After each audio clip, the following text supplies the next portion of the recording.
kita lah ni. Kedua katanya Nabi Muhammad, ya Allah ya Tuhanku, kalau mu nak wi banjir pun jangan wi banjir supaya umat Nabi Nuh 3/4 dunia tergelam. Bolah untuk umatku jangan buat kerja lagu ni banjir sekadar sudah jangan buat kerja lagu ni. Maka katanya Nabi Muhammad Allah Taala terima juga. Kita jangan dok royak kata kita akak tangan hujan tu bukti. Tak. Nabi Muhammad minta dah 1400 tahun lepas untuk diri kita. Kita jangan rasa sombong dengan Nabi Muhammad, rasa tak perlu Nabi Muhammad. Ketiganya Nabi Muhammad minta, ya Allah ya Tuhanku, jadi ke umat aku ni kata baik belaka tak baloh. Allah Taala kata aku tak boleh buat lagu ni.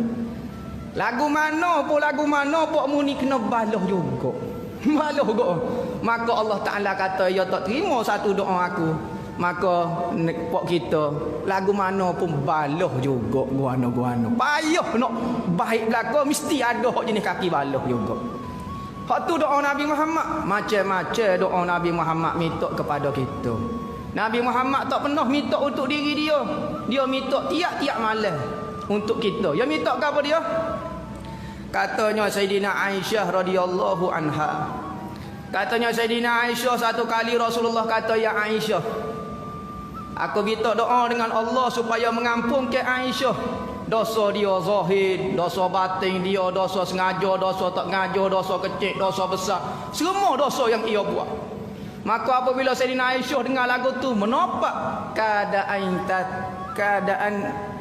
hampir terbang. Katanya Sayyidina Aisyah kata, sukanya hamba Rasulullah berdoa kepada hamba lagu tu, ya Rasulullah, hamba doa kepada supaya Allah Ta'ala ampun dosa kecil, dosa besar, dosa sengaja, dosa tak sengaja, dosa dulu, dosa akan datang.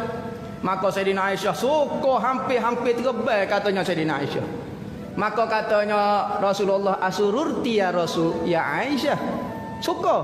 Oh ya Rasulullah, macam mana aku tidak suka? Mu doa ke aku tahu doamu paling mustajab sekali.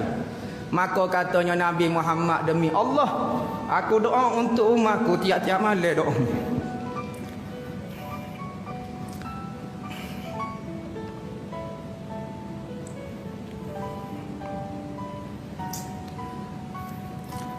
Katanya Rasulullah, tiap-tiap malam aku doa untuk aku doa macam ni.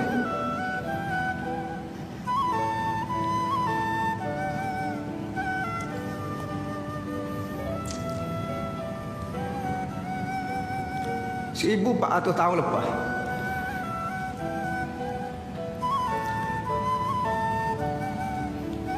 Rasulullah tanya kepada Aisyah, kamu gembira wahai Aisyah aku doa macam tu?